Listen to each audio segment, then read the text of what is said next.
বন্ধুরা, আজকে আমাদের পাশের বাড়ি হচ্ছে শীতলা পুজো। সেখানে শীতলা মায়ের মন্দির আছে, সেখানেই হচ্ছে পুজো। আর সেই পুজোতেই যাব। সেই পুজোতে যাবে বলে দেখো রেডি হয়ে নিয়েছি। সকালবেলা স্নান করে ঘরের পুজোটা দিয়ে নিয়েছি। আর একটু দেরি করেই যাচ্ছি, আমি 10টা বাজে। বাবুকে একবারে খাইয়ে দাইয়ে রেখে গেলাম, যেহেতু শীতলা পুজো। তো সেই জন্য কিন্তু আমাদের পান্তা ভাত, যেটাকে বলে শীতল পান্তা, গতকাল রাতেই ভাত রান্না করে জল দিয়ে রেখেছিলাম। তো যেহেতু পান্তা ভাত, সেটা আবার বাবুকে সবাই খাওয়াতে পারবে না, তো সেই জন্য আমি খাইয়ে রেখে তারপরে দেখো মায়ের কাছে চলে এসেছি। তো এখানে বড়দি অনেক সকালেই এসে সমস্ত কিছু যতটা পেরেছে একা একা, যেহেতু প্রচণ্ড গরম, তো বড়দিও অসুস্থ মানুষ, সেই জন্য মানে যতটা পেরেছে করে রেখেছে। বাদ বাকি আর সবাই টুকটাক করে আমরা করেছি। অ্যাকচুয়ালি যেই বাড়িতে পুজোটা হয় সেই বাড়ির যে মানে মহিলা বা মালকিন, যেটাই বলো না কেন, সে হচ্ছে অসুস্থ, সে ঘর থেকে বেরোয় না, সেই জন্য। তো ওই জন্য পাড়ার লোকজন আমরাই পুজোটা করি। তো এখানে দেখো পুরনো ঠাকুর ঘর থেকে বের করে আমরা নতুন ঠাকুর নিতে চলে এসেছি। যেখানে ঠাকুর বানাতে দেওয়া হয়েছিল সেটা আমাদের বাড়ি থেকে কাছে, খুব একটা দূর না। তো সেই জন্য সবাই মিলেই চলে এসেছি ঠাকুর নিতে। তো এখন মাকে এখান থেকেই বরণ করে নিয়ে যাওয়া হবে। আর কুলোটা নিয়েছিলাম আমি। শীতলা পূজাতে তো মাথায় কুলো নিতে হয়, 5 বাড়ি ঘুরতে হয় জানো। তো কুলোটা আমি নিয়েছিলাম, তার কারণ হচ্ছে আমি প্রথম বছর যে কুলো নিয়েছিলাম, তারপরে আমি শুনি যে 1 বছর কুলো নিলে নাকি 3 বছর কুলো নিতে হয়। তো প্রথম বছর কুলো নিয়েছিলাম, তখন মানসিক করেছিলাম বাবুর জন্য। তো যাই হোক, বাবু হওয়ার পরে 2 বছর নিতে পারিনি, কারণ প্রথম বছর করোনা, সেই জন্য পুজো হয়নি। তারপরের বছর বাবু ছোট ছিল, বাবুকে কার কাছে রেখে যাব। তারপরে সত্যি কথা বলতে বাবু হওয়ার পর খুব একটা উপোস করতে পারতাম না, শরীর অসুস্থ হয়ে যেত। তো এখন আর অসুবিধা হয় না। তো যার জন্য গত বছর কুলো নিয়েছিলাম, উপোস করেছিলাম, আর তারপরে এবছর তো আমার 3 বছর মোটামুটি কমপ্লিট হয়ে গেল। তো আর কোনো চিন্তা নেই। এবার মা যদি চায় যে আমি মায়ের কুলো নেব, তাহলে অবশ্যই নেব। আর যদি মা চায় যে না, তোর আর নিতে হবে না, অন্য কেউ নেবে, তাহলে নেবে, আমার কোনো সমস্যা নেই। তো এখন এখান থেকে ঠাকুর বরণ করে নিয়ে চলে যাচ্ছি। আর হ্যাঁ, যেহেতু আমি কুলোটা নিয়েছিলাম, তো সেই জন্য তোমাদের সাথে কুলো নেওয়াটা বা কয়েকটা বাড়ি যে আমরা ঘুরেছি কুলো নিয়ে, সেটা তোমাদের সাথে শেয়ার করতে পারলাম না। তো যতটুকু পারছি ততটুকুই তোমাদের সাথে শেয়ার করছি, তোমরা দেখতে থাকো কেমন।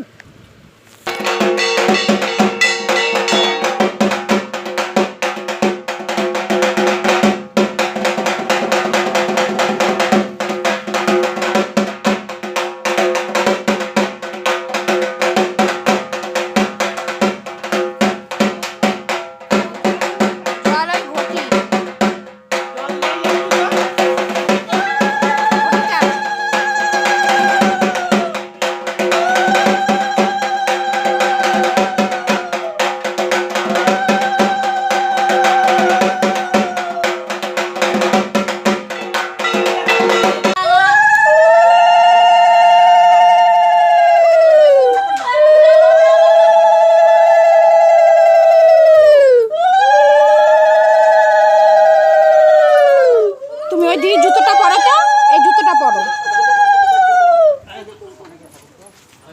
খুলে গেছে কি পাখা, কিছু হবে না, পরে ঠিক করে দেব।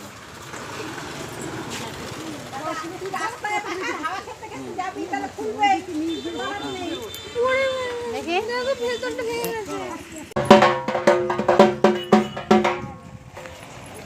কাজে বাজাবো, কাজে বাজাবো।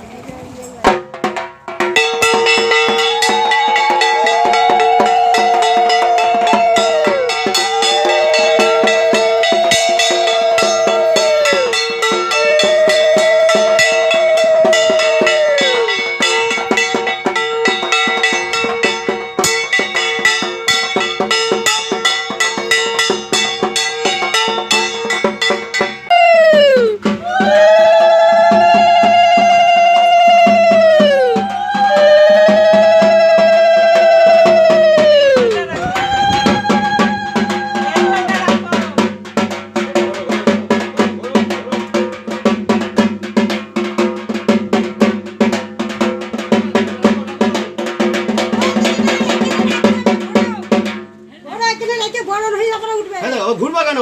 বড় করে দাও। তো ওইদিকে মুখ করে করতে হয়। কোন দিক করে? ওইদিকে। আমি তো ঠিক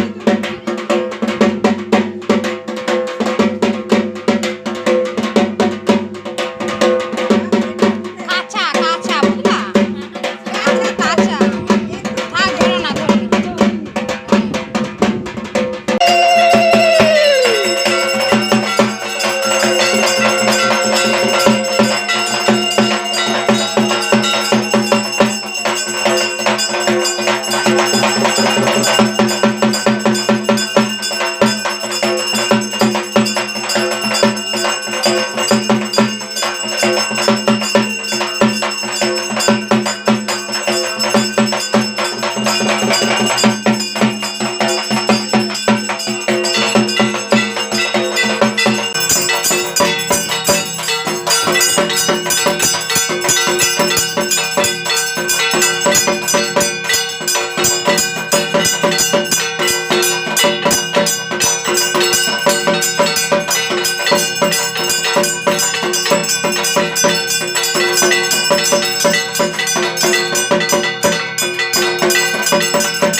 তো পুজো তো মোটামুটি হয়ে গেছে, কিছুটা আর কিছুটা বাকি আছে। তো আমাদের অঞ্জলি দেওয়া হয়ে গেছে। তারপরে দেখো ওই যে বড় বালতিতে জল, ওটা দেখতে পাচ্ছ, ওটা কিসের জল বলো তো? ওতে আছে মিশ্রি, বাতাসা, দুধ, তারপরে হচ্ছে ডাব। এইগুলোর জল আমাদের এখানে বানায় পুজোর পরে।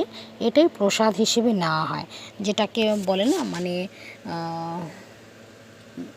মা শীতলা পুজো করলে সবাই কিন্তু বলে যে মা সবাইকে ঠান্ডা রেখো বা এরকম যে কথা বলে। তো সেই জন্য কিন্তু এই জলটা করা হয়। মায়ের উদ্দেশ্যে যে মিশ্রি কিংবা ডাব দেওয়া হয় সেগুলো দিয়ে জল করা হয়, সেটাই আমাদের গ্রামের প্রত্যেকটা মানুষকে দেওয়া হয়, যারা যারা নিতে যায় তাদের দেওয়া হয়। তো আমরা অঞ্জলি দিয়ে সবার প্রথম কিন্তু ওই জলটাই খেয়েছিলাম, খেয়ে আমাদের উপোস ভেঙেছি। তো এখনও যজ্ঞ করা হয়নি, যজ্ঞ হবে। পাশের বাড়িতে রান্না হচ্ছে খিচুড়ি, সেখান থেকেও সবাইকে প্রসাদ দেওয়া হয়। আর এখানে হচ্ছে আরেকটা কথা, চড়ু রান্না করা হয়। তো সেই চড়ুও এখানকার মেন প্রসাদ। তো এই দিয়েই কিন্তু পুজোটা ছোটোখাটোর মধ্যে খুবই সুন্দর করে হয়েছিল। বাড়ির মানুষের যদি অসুস্থ থাকে তাহলে কীরকম পুজো হয় বুঝতেই পারছো। তো যাই হোক, তবুও মা যেমনভাবে চেয়েছিল ঠিক তেমনভাবেই পুজো হয়েছে। আর ওই দেখো এখন হচ্ছে যজ্ঞ হচ্ছে।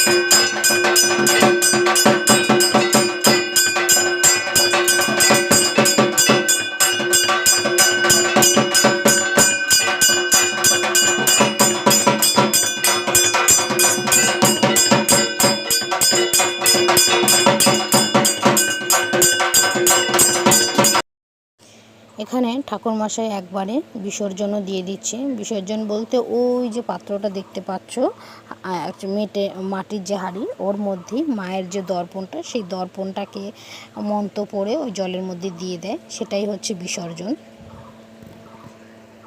তো যাই হোক, আজকের মতো টাটা, সবাই ভালো থেকো, সুস্থ থেকো।